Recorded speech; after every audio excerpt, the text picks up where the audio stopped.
السلام علیکم ورحمۃ اللہ وبرکاتہ۔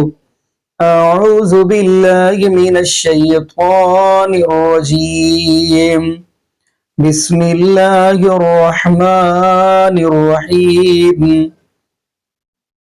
قل ان کنتم تحبون اللہ فاتبعونی یحببکم اللہ۔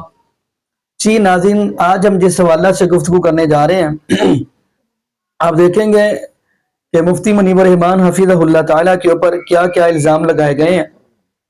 اور آج میں آپ کو ویڈیو جو دکھانا چاہتا ہوں وہ ہے بابا جی الیاس قادری کی۔ اب انہوں نے بھی یہ بات کہہ دی کہ جی نہیں جی، امام احمد رضا خان بریلوی کی بات ہی عرف آخر ہے، استغفر اللہ معاذ اللہ، اور وہ کہتے ہیں جو اس سے خارج ہو گیا۔ اب کیا کیا بتائیں ان کے بارے میں، آئیے ناظرین اسی کی زبانی گفتگو سنتے ہیں آخر انہوں نے مفتی منیب الرحمان کے بارے میں کیا کہا۔ تو آئیے ناظرین مل کے ویڈیو دیکھتے ہیں، پھر انشاءاللہ ناظرین اسی واللہ سے ہم بھی بات کریں گے۔ تو آئیے ناظرین مل کے ویڈیو دیکھتے ہیں۔ نصیحت سمجھیں، وصیت سمجھیں، یہ گھیرے سے باندھ لینا ہے کہ سرکار اعلیٰ حضرت رحمت اللہ علیہ کی تحقیقات پر اپنی عقل کے گھوڑے نہیں دوڑانے، اور اگر کوئی گھوڑے دوڑانے والا ملے اس کے پیچھے جانا نہیں۔ ارے کتنا ہی بڑا نام، اعلیٰ حضرت زندہ باد، ان سے کوئی بڑا ہوگا تو دیکھیں گے، ہو تو ہمیں پہچان نہیں ہے، اس لیے ہم نے اعلیٰ حضرت ہماری سمجھ میں آ گئے ہیں، ورنہ یہ کہ آپ کہیں کے نہیں رہیں گے۔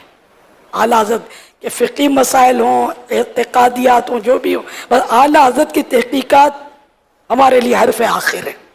یہ سارے میرے مدنی بیٹے مدنی بیٹیاں یہ ذہن بنا لیں، اور یہ پہچان ہے ہماری کہ جو اعلیٰ حضرت رحمت اللہ علیہ کا ہم ذکر خیر کریں تو جس کا چہرہ بشاشت چہرے پر نظر آئے، چہرہ کھل اٹھے خوشی سے، بس وہ اپنا ہے۔ باقی جو بھی ہو اپنے مطلب ہم بھلے میرا رضا بھلا، خلاص۔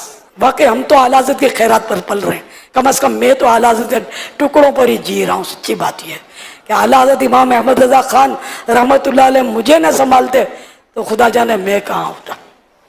یہ اس دور میں اتنے بڑے امت کے محسن ہیں الحمدللہ، اور ان کی ہر بات قرآن و حدیث کے مطابق ہماری، اسی لیے تو ان کی تحقیقات پر آنکھیں بند ہیں، اعلیٰ حضرت کی تحقیقات پر، کہ ان کی جو بھی تحقیق ہے قرآن و حدیث کے مطابق ہے، اپنی گھر کی بات نہیں ہے، قرآن و حدیث سے کوئی بات ان کی ٹکرانے والی نہیں ہے۔ اتنے بڑے عالم مفتی اور اتنے بڑے مطلب ہے کہ پائے کے ولی بزرگ عاشق رسول تھے، اس لیے ہم نے ان کا دامن پکڑ کے آنکھیں بند کر لی ہے کہ انشاءاللہ یہ ہمیں جنت ہی میں لے جائیں گے انشاءاللہ۔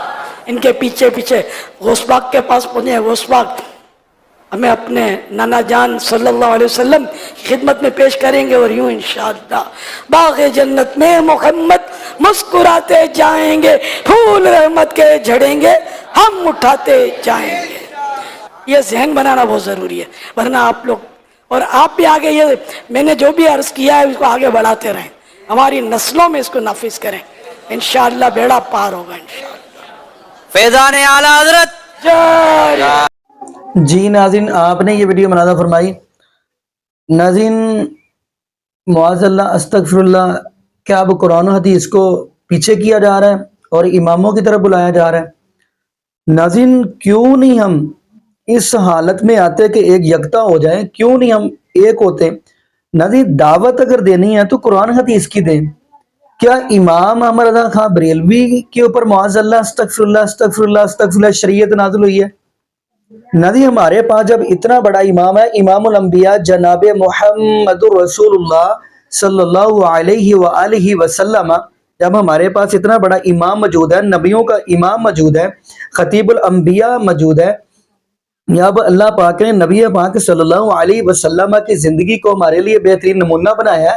قرآن اس بات کی گواہی دے رہا ہے لَقَدْ كَانَ لَكُمْ فِي رَسُولِ اللَّهِ أُسْوَةٌ حَسَنَةٌ، کہ میرے محبوب علیہ الصلوۃ والسلام کی زندگی آپ کے لیے بہترین نمونہ ہے۔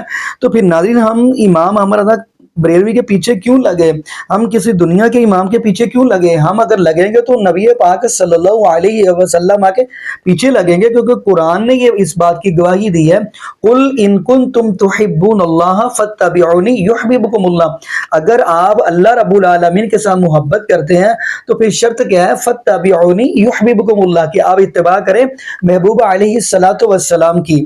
ناظرین یہاں پہ میں حیران ہوتا ہوں کہ نبی پاک صلی اللہ علیہ وسلم کی بات کو معاذ اللہ رد کر کر امام احمد رضا خاں بریلوی کی بات کو تسلیم کیا جا رہا ہے.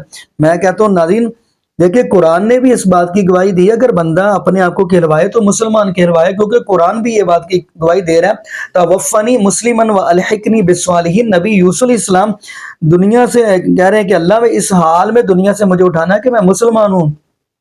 قرآن نے جب بار بار یہ بات, بلکہ قرآن نے یہ بار بار یہ کہی ہے کہ بندہ جو بھی ہے, یعنی انبیاء نے بھی یہ دعائیں کی ہیں کہ اس حال میں دنیا سے جائیں کہ ہم مسلمان ہو, جیسا کہ آپ پہلا سپارہ پڑھیں گے, اذ حضر یعقوب الموت اذ قال لبنیہ ما تعبدون قالوا نعبد الہک و الہ ابراہیم و اسماعیل و اسحاق.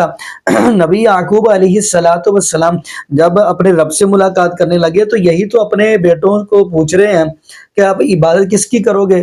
ہم کہنے لگے الہ واحد, ہم ایک اللہ کی عبادت کریں گے, اور اس حالت میں دنیا جائیں گے وَنَحْنُ لَهُ مُسْلِمُونَ, ہم مسلمان ہوں.